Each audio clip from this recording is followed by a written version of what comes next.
हाँ भी हो गया। बहुत बढ़िया। बोलिए श्री कृष्ण चंद्र भगवान की जय। बोलिए भागवत भगवान की जय। दोनों हाथ ऊपर उठाकर। इससे क्या होगा, कब भगवान आएंगे और हमारा हाथ पकड़ लेंगे कोई भरोसा नहीं भाई। भगवान को हाथ पकड़ाना चाहते कि नहीं सब लोग? हाँ। कौन नहीं चाहता? यार हाथ ऊंचा करिए बोला। सब चाहते हैं। ये देखिए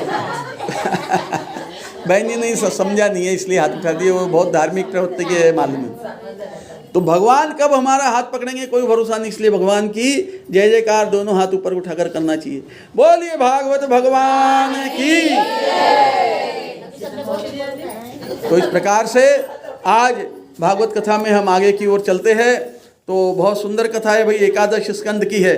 एकादश स्कंद के बारे में कहा गया है कि इसमें 31 अध्याय, साधारण गणना के अनुसार 13,067 इसमें श्लोक है और अधिष्ठान रूप ब्रह्म का निरूपण करते हुए, और इस प्रकार से 12 स्कंद में है ये। और अधिष्ठान तत्व के साक्षात्कार के लिए अविद्या की निवृत्ति होना आवश्यक है। भगवान का अगर हमको सामीप्य प्राप्त करना है तो हमारे अंदर जो अविद्या यानी झूठा अहंकार है, झूठी लालसा है, कई किसी की बुराई की भावना है, ये सब हमको छोड़ना पड़ेगा, तभी भगवान के पास हम जा सकते हैं। नहीं तो भगवान, आप चले जाओगे जरूर और उनके प्रति भाव नहीं है तो भगवान फिर कृपा नहीं करता है। भगवान भाव देखकर ही सब कुछ कृपा करता है। अतः उसकी निवृत्ति क्या है? तो एक प्रकार से एकादश स्कंद में ही है। और अविद्या का नाश ही एक प्रकार से मुक्ति है। अविद्या का नाश, जो विद्या हमारे काम की नहीं है वही हमारा नाश करती है, वही हमको विनाश की ओर ले जाती है। तो इसलिए अविद्या का नाश करना है तो एकादश स्कंद की कथा सुननी चाहिए भगवान की। ठीक है ना बहन जी? जो हरदम कथा सुनते हैं उनको मालूम है एकादश स्कंद में बहुत प्रभाव है। अतः उसकी निवृत्ति एकादश स्कंद में ही है। और इस प्रकार से श्रीमद् भागवत में मुक्ति का लक्षण है और अपने अज्ञान कल्पित असत्य को छोड़कर अपने वास्तविक स्वरूप में एक प्रकार से स्थित होना ही मुक्ति है। जो हमारे अंदर बुरी भावना है, लोगों के प्रति जो खराब भावनाएं हैं, किसी का बुरा करने की चेष्टा करते हैं हम, ये सब जब तक नहीं छोड़ोगे तब तक आपको भगवान की कृपा नहीं मिल सकती, मुक्ति नहीं मिल सकती, मरते दम तक नहीं मिलती है।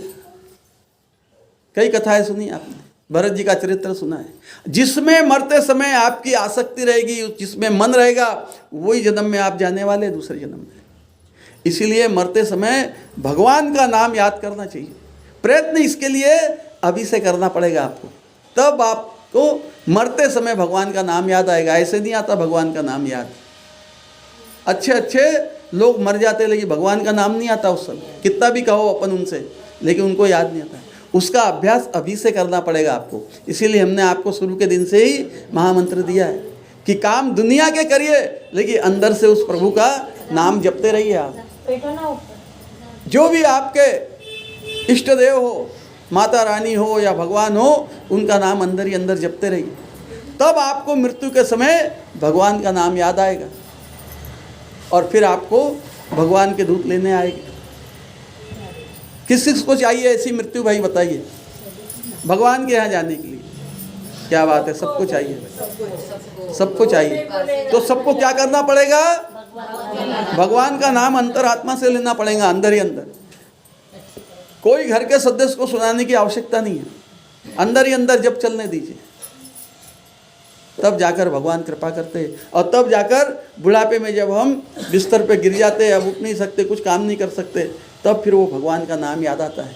और वो या नाम याद आया और मृत्यु हो गई तो बस साक्षात भगवान के दूत आते हैं हमको लेने। जिस भगवान का नाम लेंगे उनके दूत आ जाएंगे आपके पास। बोलिए भागवत भगवान की। और इसी को कहते हैं मुक्ति। और भागवत में 5 प्रकार की मुक्ति कही गई है। 5 प्रकार की मुक्ति कही है भागवत में, ध्यान से सुन लीजिए आप। कौन सी? कि सालोक्य, सार्ष्टि, सामीप्य, सारूप्य और सायुज्य। भगवान के नित्य चिन्मय धाम में रहना स्वारूप्य मुक्ति है। उसके हमेशा उसको ध्यान करते रहना जो हमने आपको बताया। तो ये क्या होगा? एक प्रकार से भगवान के पास ही हम स्थित है, वो भक्ति हमने आपको बताई है। क्योंकि आप जब अंदर ही नाम लेंगे तो भगवान का नाम लेंगे ना, और भगवान आपके हृदय में है और उनका ही आप नाम ले रहे हैं, तो उसके पास ही हो ना आप। इसको कहते हैं सारूप्य भक्ति भगवान की। और भगवान के समान ऐश्वर्य प्राप्त लेना, यानी ये साष्टी भक्ति है। और भगवान के समीप रहना और इस प्रकार से भगवान का हमेशा नाम लेते रहना, ये सामीप्य पाना है उनका। और भगवान के समान रूप प्राप्त कर लेना, ये सारूप्य। सारूप्य यानी सेम रूप, भगवान के रूप के समान हमारा रूप हो सकता है, लेकिन हमको कर्म वैसे करना पड़ेगा। हम जितने सुंदर भगवान ने बनाकर भेजा ना, उससे कई गुना सुंदर बन जाएंगे। उसके सानिध्य में रहिए आप। कहते हैं ना कि संगत अनुसार फल आते हैं। आप जिसकी जैसी संगत करोगे, पापी की संगत करोगे, तो हमसे भी हाथों से पाप होने लग जाएगा। बुद्धिमान से अगर हम संगत करेंगे तो हमारी बुद्धि अच्छी होगी। वो चुगली करने वाली माताओं के साथ में रहेंगे तो हमारी भी आदत चुगली करने की हो जाएगी। और भगवान का नाम लेने वाली माताओं के साथ में आप संगत करोगे तो आपको भी भगवान का नाम लेने की आदत पड़ जाएगी। इसीलिए कहीं भी माता बहनों के पास बैठने जाना हो ना, तो बस भजन की किताब लेकर जाना। हे सर्व सोडा म्हणा, आपल्याला वरची तयारी करायची आहे ना, तो हे भजन सुरू करा म्हणा। बस भगवान का नाम लेना, कुछ नहीं रखा उसमें। आपने किसी की कितनी भी बुराई करी तो आपका कुछ भला होता है क्या? नहीं, उसका पाप धुलता है और आपके सर पे वो पाप चढ़ता है किसी की बुराई करने से। इसलिए कहा गया है ना कि कर भला तो हो भला और कर बुरा तो हो बुरा। इसलिए अब क्या करना है भाई, आप सोचिए, क्योंकि भगवान ने आपको भी दिमाग दिया है, बुद्धि दी है। अब आपको क्या करना है वो आप सोचिए। हम तो आज 6 दिन से रोज़ आपको बोल रहे हैं, मगर करना आपको है। जो करना है, अच्छा करना है या बुरा करना है, आप फैसला करिए। अब इस प्रकार से भगवान में मिल जाना, ये एक प्रकार से सायुज्य मुक्ति है। और वो सायुज्य मुक्ति कहाँ से मिलेगी? उसके नाम जपने से। भगवान के पास रहने के लिए उसको कहते हैं सायुज्य मुक्ति। और इस स्कंद के 5 अध्यायों में यदुवंश जैसे समृद्ध समाज के नाश का वर्णन है। इस स्कंद में जो अपन चालू कर रहे कथा, इसमें यदुवंश के नाश की कथा है इसमें। और इस स्कंद के दूसरे अध्याय में सत्संग ही मुक्ति का साधन बतलाया गया है। जब तक आप सत्संग नहीं करेंगे तब तक आपकी मुक्ति हो नहीं सकती। और सत्संग का मतलब क्या है बताइए? सत्संग का बिल्कुल सीधा साधा अर्थ है सत्य का संग करना। जब तक आप सही बात नहीं करेंगे, सही बात किसी को बताएंगे नहीं, तब तक आपका सत्संग हो ही नहीं सकता। छल कपट नहीं करना किसी के साथ में, सही बात करना, यानी वो सत्संग हो जाता है फिर। और वो छल कपट भारी वाली बातें करते हैं ना, तो वो एक प्रकार से नरक की ओर ले जाती है। सत्य का संग करो तो आपका सत्संग हो जाएगा, ये पक्की बात है। झूठ मूठ बात नहीं करना कभी। समझ गए ना? अब सत्संग यानी क्या? बोलिए सब लोग, सत्संग यानी सत्य का संग।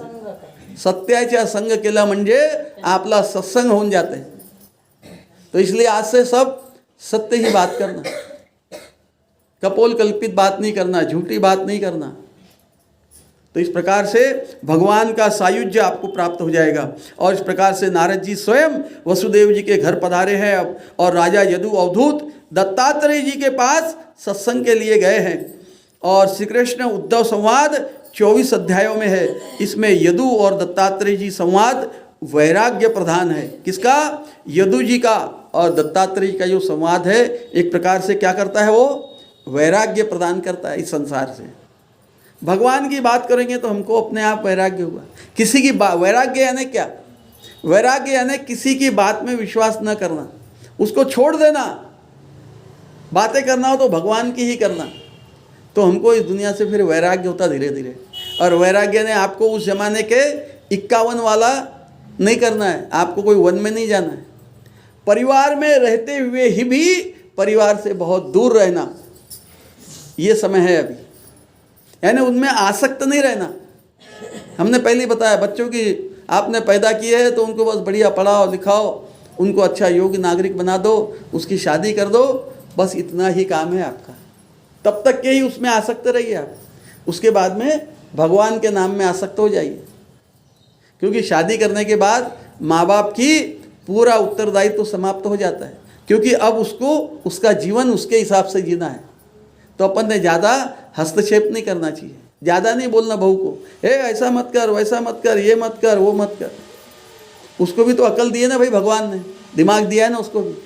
और अगर ज़्यादा बोलोगे तो मालूम है फिर बहुएं कहाँ भेज देती है आजकल, मालूम है ना सबको। हम अपने मुंह से नहीं बोलेंगे भाई बार बार, इसलिए ज़्यादा नहीं बोलना बहुओं को। अभी बहू घर में आ गई यानी समझ जाना कि बस अपने को भगवान में ध्यान लगाना है, ज़्यादा बोलना ही नहीं, उनको अकल सिखाना ही नहीं। हमने अकल सिखाई तो बस लड़का बोलता है गप बसा, तुम्हारे का अकल नहीं है, बोलता है ना बच्चे ऐसा।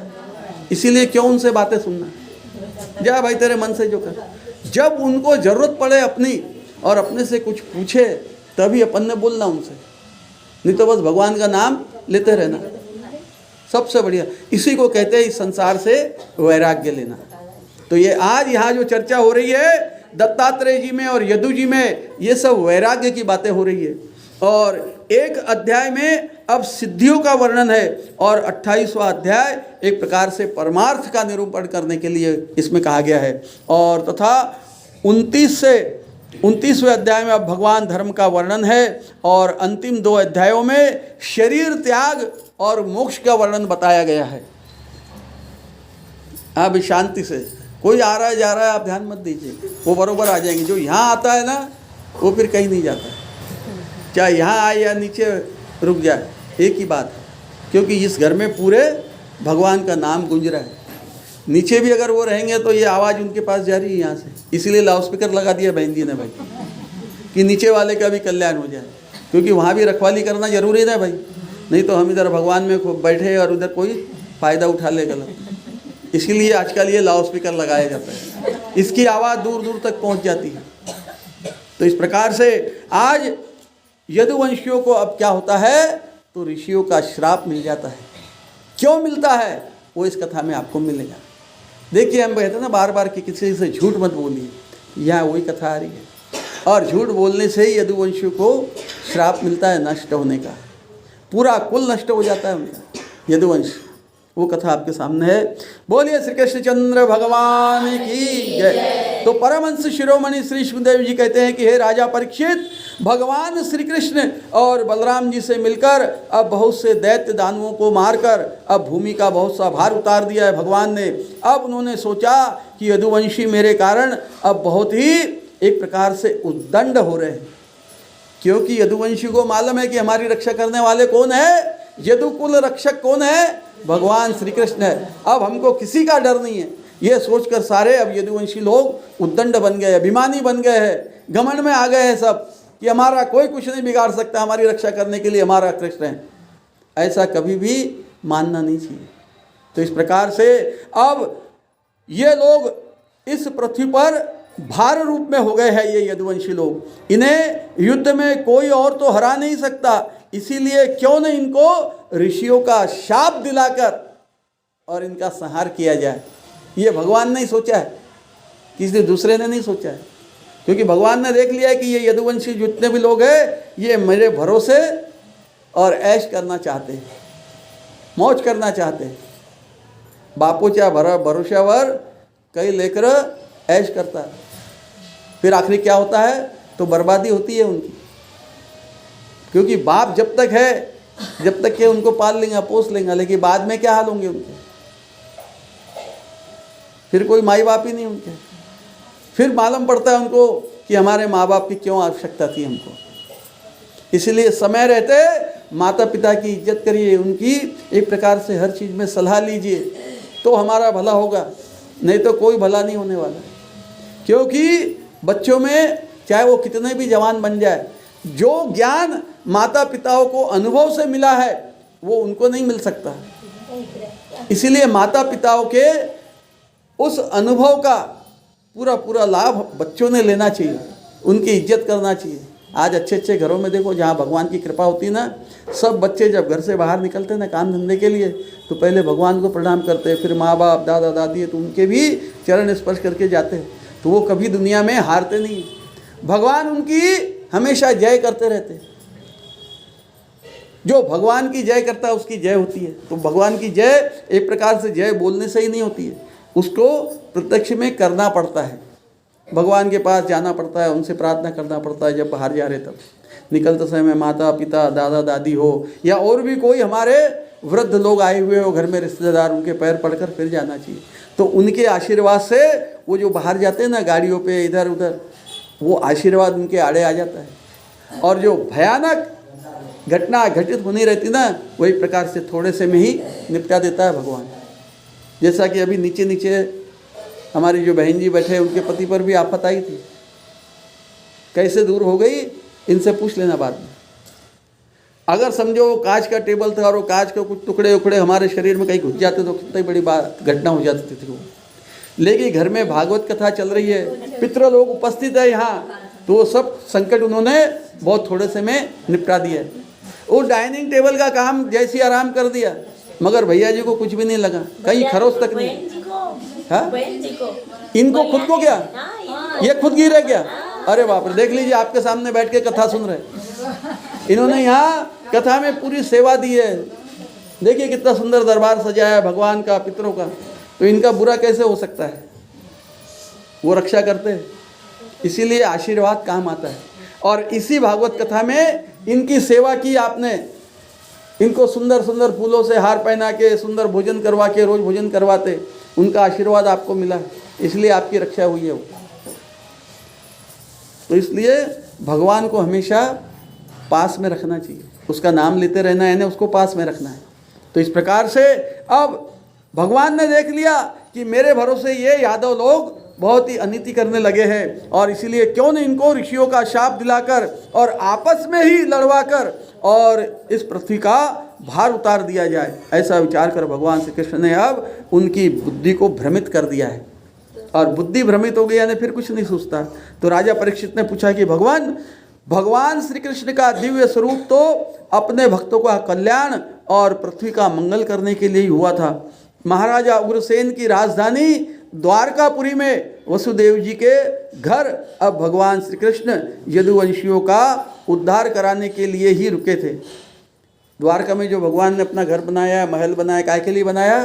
तो यदुवंशियों का उद्धार करने के लिए बनाया, यानी अपने कुल का भी उद्धार करते हैं भगवान। और किस प्रकार करते हैं सुनिए। सुखदेव जी महाराज कहते हैं कि हे परीक्षित, एक दिन द्वारकापुरी में विश्वामित्र, असित, कण्व, दुर्वासा, भृगु ऋषि, अंगिरा ऋषि, वामदेव, कश्यप जी और अत्रि नारद आदि बड़े बड़े ऋषि मुनि अब पिंडारक क्षेत्र में आकर ठहरते हैं। इतने महान तपस्वी लोग, भगवान के भक्त लोग, जिन पर भगवान की निरंतर कृपा बरसती है, और वे हमेशा भगवान के नाम में ही एक प्रकार से गुम रहते हैं, भगवान की हमेशा ध्यान धारणा करते हैं। ऐसे महान ऋषि वहाँ आए, पिंडारक क्षेत्र में आकर ठहरे हुए थे। एक दिन कुछ उद्दंड यदुवंशी कुमार सांब को स्त्री बनाकर और अब उसके पेट पर खूब सारा कपड़ा लपेटकर और उन मुनियों के पास जाकर पूछने लगे कि ब्राह्मण, इस सुंदरी के गर्भ में क्या उत्पन्न होगा? लड़के के पेट पर कपड़ा लपेट दिया खूब बड़ा, और उसको स्त्री के कपड़े पहना दिए, वो पुरुष घूंघट निकाल लिया इतना लंबा और पेट इतना बड़ा कर लिया है, और जाकर उन ऋषियों से उद्दंडता पूर्वक पूछते हैं कि हे ऋषि, आप तो बहुत पहुँचे हो, इसलिए आप बताइए कि इसके पेट में लड़का है या लड़की है? यानी ऋषियों से, भगवान के भक्तों से छल करने लगे हैं, और खुद भगवान के यदुवंश के लोग। तो इस प्रकार ऋषियों ने अब उनके इस दुष्चरित्र को जान लिया है और क्रोधित होकर क्या कहते हैं कि उद्दंड यदुवंशी कुमारों, इसके गर्भ से एक ऐसा मूसल पैदा होगा जिससे कि आपका पूरा कुल सर्वनाश हो जाएगा आपका, क्योंकि उनसे चेष्टा कर रहे हो, उनकी मजाक उड़ाने के लिए लेकर आए लड़के को लड़की बनाकर। तो ये अब बहुत बड़ा गुनाह किया है, और वो भी भगवान की संतानों ने, यदुवंशियों ने। भगवान यदुवंशी थे, हाँ मालूम है ना सबको। हाँ, तो इस प्रकार से आज ऐसा इसके मुसल से ऐसा मुसल उत्पन्न होगा जो यदुवंशियों का संहार करा देगा। अब तो वे सब के सब बड़े डर गए हैं, सब भयभीत हो गए कि ऋषियों ने ये श्राप दिया है। और उस समय सबको मालूम था कि जो अगर ऋषि श्राप दे दे तो वो बिल्कुल सही होता है, इसलिए सब घबरा गए हैं। और इस प्रकार अब तो अत्यंत ही भयभीत होकर अब महाराजा उग्रसेन के पास गए हैं और वहाँ भगवान श्री कृष्ण भी बैठे थे। जब उन कुमारों ने ऋषियों के साथ जो व्यवहार किया था और ऋषियों ने जो श्राप दिया था वह सब वहाँ कह सुनाया है। अब समय आने पर साम्य के गर्भ से क्या होता है, तो एक मुसल निकलता है उसके पेट से, जैसा ऋषियों ने श्राप दिया था उस हिसाब से। क्योंकि वो पूछने आए थे ना कि इसके पेट में लड़का है या लड़की बताइए। तो उन ऋषियों ने अपने तेज से देख लिया कि ये सब हमारी मस्करी करने आए हैं। तो उन्होंने कहा न इसको लड़की होगी न लड़का होगा, अब इसको मुसल ही होगा और वो मुसल तुम सबका नाश कर देगा। तो समय आने पर उसके पेट से क्या निकलता है, तो एक मुसल ही निकलता है। मुसल यानी क्या होता है समझते हो ना? हाँ, धान कूटने का जो बड़ा सारा रहता है ना लोहे का, उसको कहते हैं मुसल। जो अपने घर में छोटे छोटे खलबत्ते रहते हैं ना, वो छोटा रहता है, ये बहुत बड़ा रहता है। पहले के ज़माने में रहते थे लोगों के घरों में, पुरानी माता बहनों को मालूम है सर, हमने भी देखा है। हाँ तो बड़े से बड़ा रखते थे कि जल्दी वो धान साफ हो, इसलिए तो वो मुसल ही अब समय के अनुसार उनको निकला है पेट से। और इस प्रकार से यदुवंशी कुमारों ने अब क्या किया है, तो देखा कि इस मुसल में तो सही में ऋषि ने जो श्राप दिया था मुसल हो गया और यही हमारे एक प्रकार से बर्बादी का कारण बनेगा। तो उन्होंने क्या किया है, उस मुसल को एकदम बारीक चूरा करना चालू कर दिया है। उस मुसल का चूरा करके और उन्होंने एक प्रकार से समुद्र में बहा दिया है और शेष टुकड़ों को भी सागर में फेंक दिया है। इस विषय में उन्होंने भगवान श्री कृष्ण से कोई परामर्श नहीं किया था, भगवान से सलाह नहीं लिया कि भाई हम ऐसा कर रहे हैं। इसीलिए कहते हैं कि घर में अगर कोई आफत आ जाए तो बूढ़े माता पिता को, दादा दादी को अवश्य चर्चा करना चाहिए कि भाई हमारे यहाँ से ऐसा ऐसा हो गया, अब इसका क्या करना चाहिए। तो वो अपने अनुभव के आधार पर और बच्चों को बताते कि भई अब आप ऐसा ऐसा करो तो आपके ऊपर आया हुआ संकट दूर होगा। इसी प्रकार ये यदुवंश के बच्चों ने भगवान से या उनके राजा से कोई चर्चा नहीं की और उसका चूरा बना के और जो कुछ टुकड़े बच गए थे उसको उठा के अब समुद्र में फेंक दिया है। कोई चर्चा नहीं की भगवान से या किसी से भी। और इस प्रकार से इस जो लोहे का एक टुकड़ा था उसको एक मछली ने निगल लिया है उसको, और मछली निगल गई है और उसे एक बहेलिये ने उस मछली को पकड़ लिया है। मछली पकड़ने वाले रहते हैं ना, उसको बहेलिया कहते हैं। तो उन्होंने उस मछली को पकड़ लिया है और पकड़ने के लिए अब संहारा और तब उसके गर्भ से, और जैसी मछली को काटा है तो उसके गर्भ से क्या निकला है, तो वो लोहे का टुकड़ा निकला है। और उसे नुकीला देखकर अब उसने क्या किया है, तो उसने अपने बाण के आगे उस टुकड़े को लगा लिया है। बहुत नुकीला टुकड़ा था वो, क्योंकि इन्होंने जो चूरा बनाकर समुद्र में फेंका था वो एक प्रकार से बहुत ही भयानक नुकीली घास बन गई थी।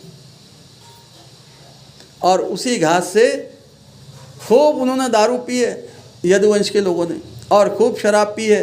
तो शराब पीने के बाद क्या होता है, आपस में झगड़ा करने लगते हैं फिर, और झगड़ा करते करते बात इतनी बढ़ जाती है कि वो सब वो घास को उखाड़ उखाड़ कर एक दूसरे के ऊपर हमला कर रहे हैं। और वो लोहे की धार की तरह थी वो, क्योंकि वो शापित घास थी वो, और एक दूसरे पर वार करने लगे। और उसके वार से अब एक दूसरे पर वार करते जा रहे और एक सब मरते जा रहे हैं।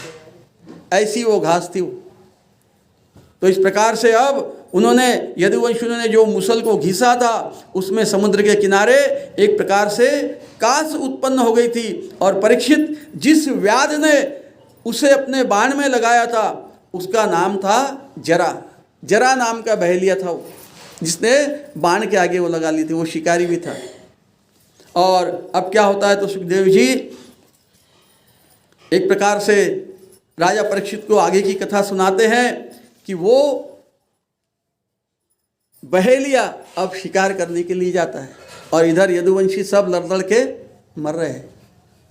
और वो जब शिकार करने जाता है तो भगवान के पास अब देवता लोग आते हैं स्वर्ग से और प्रार्थना करते हैं कि प्रभु आपका काम इस धरती पर पूरा हो गया है, आप जिस के लिए अवतार लिए थे इस धर्म से, इस पृथ्वी से पाप को नष्ट करने के लिए, आपने आपका काम वो पूरा हो गया और आपने धर्म की स्थापना भी कर दी है। अब आपको अपने धाम में पधारना चाहिए, उसका समय आ गया है। ऐसा सब देवी देवता प्रार्थना कर रहे हैं। तो भगवान ने, आज श्री कृष्ण ने सबको भरोसा दिलाया है कि समय आने पर मैं निश्चित ही जल्द से जल्द अपने धाम पधारूंगा। इतना जब आदेश मिला है सभी देवी देवताओं को तो सब भगवान को प्रणाम करके और सब अपने अपने धाम गए। और इधर भगवान ने क्या किया है, तो वन में जाकर और अपनी लीला समाप्त करने का निर्णय ले लिया है। और वन में जाकर भगवान एक प्रकार से ऊंचे स्थान पर जाकर लेट जाते हैं। और लेटते तो कैसे कि एक पैर के ऊपर दूसरा पैर ऊपर रखकर और इस प्रकार आराम कर रहे हैं। और इधर वो बहेलिया रात के समय आता है शिकार करने के लिए, जिसके बाण पर वो मुसल की जो नुकीली नोक थी वो लगा कर आया है वो, क्योंकि बहुत नुकीली थी वो। तो उसने, उसको नहीं मालूम कि क्या होगा, उसने देखा ये नुकीली नोक लगा लेंगे तो जानवर जल्दी मर जाएगा, वो लगा कर वो शिकार करने आया है। और जब शिकार करते करते देख रहा है तो ऊंचे स्थान पर उसको कुछ चीज़ चमकती हुई दिखी है। तो वो चमकती हुई चीज़, तो उसको क्या आभास होता है शिकारी को कि ये कोई ना कोई जानवर है, उसकी आँख चमक रही है। तो उसने देखा कि चलो आयता शिकारी मिल गया, और उसने बल लगाया धनुष पे बाण, और इतनी तेज गति से गया है वो बाण और जाके भगवान के कर कमलों में लग गया है, भगवान के पैरों में लग गया है वो बाण। और बस वो तो शापित था, जो लोहा था वो शापित था मुसल का, और वो लगा क्योंकि भगवान को मालूम था कि अब मेरी लीला समाप्त करने का समय आ गया। तो भगवान ने ही वहाँ जाकर और आराम किया था। और इस प्रकार से भगवान अपने धाम गोलोक धाम पहुँच गए। बोलिए श्री कृष्णचंद्र भगवान की जय। भगवान का महाप्रयाण हो गया है। तो इस अवसर पर एक छोटा सा भजन गाइए, फिर आगे की कथा करें। कर्म करिता ते निष्काम, मुखिया हो विठ्ठल नाम, मुखिया हो विठ्ठल नाम। कर्म करिता ते निष्काम, कर्म करिता ते निष्काम, मुखिया हो विठ्ठल नाम, मुखिया हो विठ्ठल नाम। देह चंदणी देवारा आत आज्ञाती निवारा, देह चंदणी देवारा आत आज्ञाती निवारा। मन नसावे मळीन देतो आत्म्याचे आसन, मन नसावे मळीन देतो आत्म्याचे आसन। देह ईश्वराचे धाम, देव ईश्वराचे धाम, मुखी राम हो विठ्ठल नाम, मुखी राम हो विठ्ठल नाम। कर्म करिता ते निष्काम, कर्म करिता ते निष्काम, मुखी राम हो विठ्ठल नाम, मुखी राम हो विठ्ठल नाम। बोलिए श्री कृष्णचंद्र भगवान की जय। बोलिए भागवत भगवान की जय। अब इस धरती से भगवान का महाप्रयाण हो गया है। भगवान ने पापियों का नाश कर इस धरती पर धर्म की स्थापना करके और अपने कुल को ऋषियों के श्राप द्वारा दिलाकर और अपने कुल को भी समाप्त करवा दिया है, और खुद भी अपने स्वधाम गमन कर गए यहाँ से। और आज आगे की कथा यहाँ प्रारंभ होगी। आप बड़े ध्यान से कथा सुनिए, क्योंकि ये कथाएं बार बार सुनने नहीं मिलती है, और सुनने भी मिलेगी तो इतनी कथा कोई सुनाता नहीं है भाई। सुनाते हैं क्या? आपने कई कथाएं सुनी है, टीवी में भी सुना है आपने, बस दान दो, हमारा ये भवन बन रहा है, हमारी गौशाला बन रही है, हमारा फलाना बन रहा है, माताओं को आश्रय देने के लिए भवन बन रहा है, ये बन रहा है, बस धन मांगते रहते हैं। और साथ में अकाउंट नंबर भी लिख देते हैं कि भाई इस अकाउंट में पैसा डालिए। इसमें क्या होता है, तो प्रॉपर्टी किसकी बनती है? उन महाराजों की प्रॉपर्टियाँ बनती है। जो बूढ़े बेचारे जाते हैं वहाँ, वो कितने दिन जीना है उनको, साल 2 साल 5 साल, लेकिन उनके जो बहाने उनके पास जो धन आता है उससे उनकी प्रॉपर्टियाँ खड़ी हो जाती है। वहाँ कई भवन बन गए मथुरा वृंदावन में ऐसे, और बन रहे हैं। मगर हमने किसी से धन मांगा है क्या भाई, कि हमारा फलानी चीज़ बन रही है उसमें आप सहयोग कीजिए, हमारा ये बन रहा है, हमारा वो बन रहा है। हम किसी से कुछ मांगते नहीं, क्योंकि हमने आपको पहले ही बताया हमने कि हम मांगेंगे तो उस प्रभु से मांगेंगे जो दुनिया को दे रहा है, वो हमको भी देगा। इसलिए कभी किसी से मांगना नहीं। कहा गया है कि जो मांगता है ना वो पहले ही मर जाता है। मांगते पहले वो मुए, और फिर उसके बाद क्या होता है कि जिन मुख निकसत नाही। जो मांगता है वो तो मरा हुआ ही है, मगर जो मांगने के बाद भी जो देता नहीं है वो उससे पहले ही मर जाता है, ऐसा कहा गया है। इसलिए जिसको ज़रूरत है ना उसको ज़रूर देना चाहिए हमने, और नहीं ज़रूरत हो तो उसकी पहले ज़रूरत समझ लेना चाहिए कि इसको ज़रूरत है या नहीं, तब देना उनको।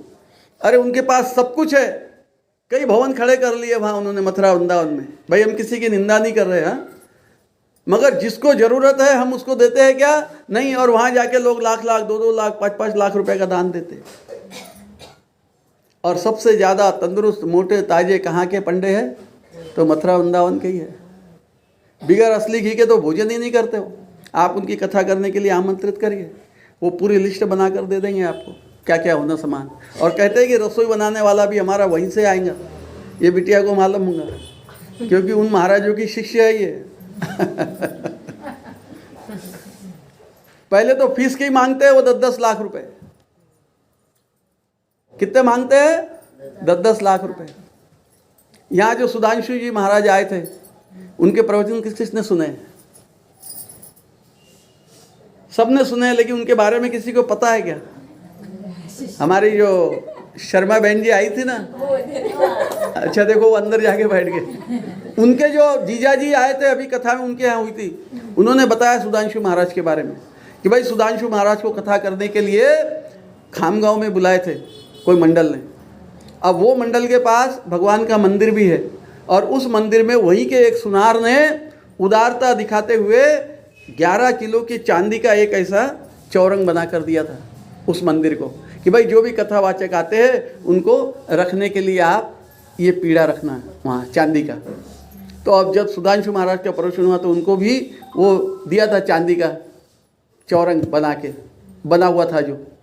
जो भी साधु संत आते थे कथा वाले, तो उनको ग्रंथ रखने के लिए देते थे वो, और रहता था वो मंदिर का ही, क्योंकि मंदिर को उन्होंने दान दिया था।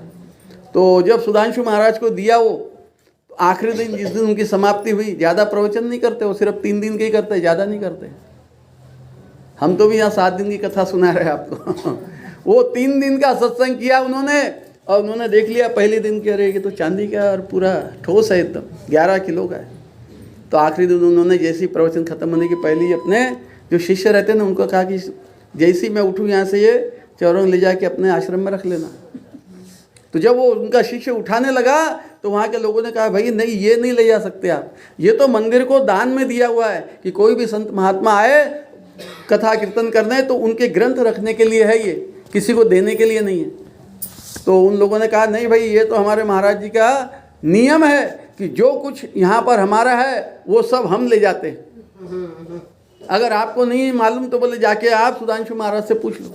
वो गए सुधांशु महाराज के पास, दौड़े दौड़े सब लोग, भाई महाराज वो तो दान दिया हुआ है मंदिर को, जो भी संत आते हैं उनको ग्रंथ रखने के लिए दिया है, और वो 2 दिन 4 दिन 5 दिन 7 दिन 9 दिन जो भी सत्संग करता है, और करने के बाद वो फिर मंदिर में आ जाता है वो। उन्होंने कहा नहीं, उन्होंने भी यही कर दिया सुधांशु महाराज, नहीं जो चीज़ व्यासपीठ पे रहती है वो सब हमारी होती है बोले। उन्होंने दिया नहीं वापस, वो ले गए 11 किलो चांदी का। एक प्रकार से लोगों की भावना इतनी खराब हो गई, उन्होंने बताया था इनके यहाँ पर हमको, इनके जीजा जी ने, क्योंकि वो भी वहाँ गए थे।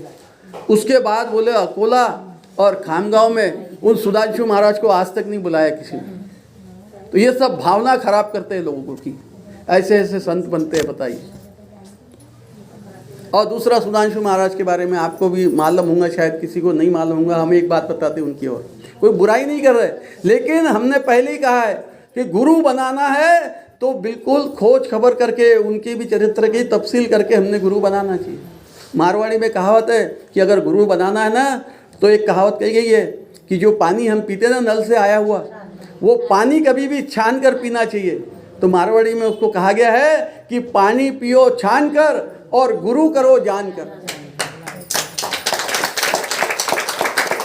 इस कलयुग में गुरु की भी परीक्षा लेना चाहिए कि वो गुरु बनाने लायक है भी या नहीं। कथा कीर्तन करने आते यहाँ और 2 दिन बाद घोषणा हो जाती है कि कल महाराज जी शिष्य बनाने वाले हैं, तो उसकी फीस 11,000 21,000 देख देख के समय देख के कर देते हैं। वो करते हैं ना बेटे, ऐसी वो फीस बता देते दुनिया को कि भाई आप कल आइए सवेरे, पहले फीस जमा कर दीजिए, रसीद ले लीजिए और कल महाराज शिष्य बनाएंगे यहाँ। और लोग बेचारे भाव में आकर और उनको पैसे दे देते हैं 11,000 5,000 21,000 जो भी मांगते हैं, और दूसरे दिन जाके शिष्यत्व ग्रहण कर लेते हैं। मगर गुरु का क्या धर्म होता है कि जब जब शिष्य पर कोई आफत आए और उस पर कोई तकलीफ आए, उसका दिमाग काम न करे उस समस्या को हल करने, तो वो क्या करता है, फिर गुरु के पास जाने की सोचता है और कहते हैं कि हमने गुरु बनाया है तो हम गुरु के पास जाकर इस समस्या का समाधान पूछेंगे। मगर क्या होता है, वो जो गुरुओं के आश्रम होते हैं ना, वो सब हाईटेक आश्रम होते हैं, बिल्कुल चारों तरफ कैमरे लगे रहते हैं और बड़े विलासितापूर्ण उनके भवन रहते हैं रहने के। और जैसे ही गेट पर वो पहुंचता है ना, तो महाराज जी अंदर से ही देख लेते कि गेट पे कौन आया है, और वो कहता है कि भाई मेरे को गुरुजी से मिलना है, थोड़ा उनसे सलाह लेना है, मुझे तकलीफ आई बहुत। तो गुरुजी देख लेते कि ये पैसे वाला शिष्य है या निर्धन है, उनको सब मालूम रहता है। तो उन्होंने देख लिया कि भाई वो गरीब है, तो वहीं से बस उनका आदेश चले जाता है गार्ड के पास, भाई इनको कह दो महाराज है ही नहीं, या बाहर गाँव है। उसको बोल देते, वो बेचारा मन महसूस के जितनी दूर से जाता है गुरु से उस समस्या का हल पूछने, वो अब मन महसूस कर वापस आ जाता है कि गुरुजी है ही नहीं, क्या करें। और वही अगर कोई अरबपति शिष्य जाता है वहाँ और गार्ड पूछता है भाई आप कहाँ से, कौन आए, तो वो आवाज़ वहाँ पहुँचती है उसकी, बिल्कुल जो बोलता है वो कहता है मैं यहाँ से आया हूँ, गुरुजी का शिष्य हूँ, मैंने इतना इतना गुरुजी को अर्पण किया है। तो गुरुजी भी जानते हैं कि भाई हाँ ये करोड़पति शिष्य है। उसको तुरंत आदेश मिलता है कि ससम्मान लेकर आ जाओ उसको, और उसको आदर सम्मान के साथ में गुरुजी के पास लाया जाता है। और वो प्रश्न पूछने के पहले गुरुजी के चरणों में धन चढ़ा देता है, हजारों रुपए लाखों रुपए चढ़ा देता है। फिर गुरुजी पूछते क्या बात है, तब वो बताता भी ऐसा ऐसा है, तो फिर उसको कुछ न कुछ बताकर समझाकर और भेज दिया जाता है। तो ऐसे गुरु करने से तो वो गुरु भी नरक में जाता है और वो शिष्य भी नरक में जाता है। इसीलिए कहते हैं कि पानी पियो छान कर और गुरु करो जान कर। गुरु की भी हमने परीक्षा लेना चाहिए पहले कि वो गुरु बनाने लायक है या नहीं। यही हमारे का कहने का तात्पर्य है। नहीं तो खूब लूट रहे हैं लोग आजकल कथाओं के नाम पर, लेकिन हमने आपको आज तक नहीं कहा कि भाई हमको इस काम के लिए पैसा होना। सबको ज़रूरत रहती है, लेकिन उससे मांगिए ना, वो बैठा है ना सबको देने वाला। तो हमने किसी से आज तक मांगा नहीं, और मांगा भी है तो बस उसी से मांगा है, और उसने हमारे सब काम निभाए हैं। तो कभी भी गुरु अगर आपको नहीं मिलते हैं ना अगर इस तरीके से सही गुरु, तो भगवान को गुरु बना लेना। और भगवान को भी अगर नहीं बनाते हैं तो हमने कहा कि अपने मन को गुरु बना लेना चाहिए। अपना मन हमको बिल्कुल सही सलाह देता है। मन जो है वो 2 तरह की सलाह देता है। सबका मन अच्छी सलाह भी देता है और बुरी सलाह भी देता है। उसका एक उदाहरण हम बता देते हैं मन की सलाह का। एक बार क्या होता है, एक व्यक्ति रहता है, उसका जो परिचित रहता है वो बहुत धनवान रहता है। तो वो एक बार उससे मिलने जाता है, घर के बाहर खड़े होकर पहले आवाज़ देता है बहुत, या आजकल के ज़माने में घंटी लगी रहती है, कई बार घंटी बजाता है, कोई सुनता ही नहीं, आता ही नहीं, और दरवाजे खुले उसके घर के, महल रूपी घर। तो वो देख लेता कोई आवाज़ नहीं आ रहा, तो चलो अपन चलते हैं अंदर, दरवाजे खुले। वो अंदर जाता है, अंदर भी आवाज़ लगाता है बहुत सी बार, 8-10 बार, कोई सुनता ही नहीं। जब कोई नहीं सुनता तो उसको लगता है कि इस घर में कोई नहीं है दिखते, और इस घर में बहुत ऐसी बहुमूल्य सजावटें लगी है, कई हीरे मोतियों की ऐसे लड़ियाँ लटकी है, और पास में ही बिल्कुल दरवाजे के पास में ही जो सोफा सेट है वहाँ पर बहुमूल्य बेशकीमती हीरो का हार रखा है, चमक रहा है हीरो का हार। तो एकदम से उसके मन में आता है विचारिए कि यहाँ तो कोई भी नहीं है, मैंने बाहर से भी आवाज़ लगा दिया, अंदर भी आवाज़ लगाया, कोई नहीं आ रहा है। तो एक कर्म करो ना, इतना बहुमूल्य हार है, उसको क्या मालूम पड़ेगा, क्योंकि उसके पास तो बहुत धन है। ये हार मैं हीरो का लेकर रख लेता हूँ अपने पास में। और उसने हिम्मत भी कर लिया, ले लिया और जेब में डाल भी लिया। लेकिन उसी समय उसका जो मन है वो एकदम से उसको सलाह देता है कि तू ये क्या कर रहा है, ये तो तेरे मित्र के घर में आया तू, और तू यहीं चोरी कर रहा है, बहुत बुरी बात है। ऐसा मन सलाह दे रहा है उसको, यानी मन से ये बात निकल रही है। तो एकदम से उसके जो बुद्धि के दरवाजे खुल जाते हैं, झट से निकालता है और पट से वहाँ हार रख देता है वो, क्योंकि उसने मन की सही बात कही, वो उसने मान लिया तुरंत। तो हमारा मन गलत सलाह भी देता है और अच्छी सलाह भी देता है, ये हमारे ऊपर निर्भर है कि हम कौन सी बात मन की मानते हैं। तो मन की हमेशा अच्छी बात मानिए आप, तो कहीं आप धोखा नहीं खाएंगे। इसीलिए अगर कोई गुरु नहीं मिलता है तो भगवान को ले लो, और कोई कहता है भाई भगवान तो दिखते नहीं है, तो फिर अपने मन को गुरु बना लो, वो सब सही सलाह देगा। कई फिल्मों में गाने हैं मन के ऊपर गाए हुए, हो तोरा मन दर्पण कहलाए, है कि नहीं सुंदर भजन। ये भजन है भी, गाना नहीं, भजन ही है ये, बहुत पुराने पिक्चर का गाना है ये। क्या बात है, गाइए जिसको आता हो, 2 लाइन गाइए, जोर से गाइए भाई। और दिखाए तेरा मन दर्पण कहलाए। इसीलिए कभी भी दुविधा आए तो अपने मन से प्रश्न कर लेना चाहिए, भाई मैं ये काम आया मैं करूं या नहीं करूं। अपना मन बिल्कुल सही सलाह देता है ना, तो उस पर हमने बिल्कुल तुरंत अमल कर लेना चाहिए। इसीलिए कहते हैं कि मन को दर्पण सरीका देखो, उसमें झांक कर देखो, सब कुछ वो सही सलाह देगा। और मन की सही बात जो मान लेता है वो कभी दुख नहीं पाता है। इसीलिए नहीं कोई गुरु मिलता है परवाह नहीं, अपने मन को गुरु बना लीजिए, लेकिन सही गुरु चुनिए। बोलिए श्री कृष्णचंद्र भगवान की जय, बोलिए भागवत भगवान की जय, बोलिए अपने अपने पितृदेव भगवान की जय। भाई देखो, हमने यहाँ जो ये बात कही ना, किसी का अपमान करने के लिए नहीं कही है, लेकिन ये सच्चाई है। आपका धन फालतू कामों में न लगे, आप दुविधा में न पड़े, इसलिए हम ये बात कही है आपसे। कहते हैं ना कि ऐसे लोगों को अगर गुरु बनाते हैं तो वो गुरु भी नरक में जाता है और वो चेला भी नरक में जाता है, किसी का भला नहीं होता है। इसीलिए सावधान हो जाइए, या तो भगवान को गुरु बना लीजिए, और भगवान पर भी नहीं विश्वास है तो अपने मन को बना लीजिए, क्योंकि मन तो अपने अंदर है ना, वो सब सलाह देता है सही। तो इस प्रकार से ये लौकिक जगत की बात हो गई है इस समय की। तो चलिए अब हम भागवत कथा की ओर चलते हैं। इसके पहले भगवान का 2 मिनट का सत्केंद्र कर लीजिए आप कीर्तन, और फिर कथा प्रारंभ करेंगे। बोलिए श्री कृष्णचंद्र भगवान की।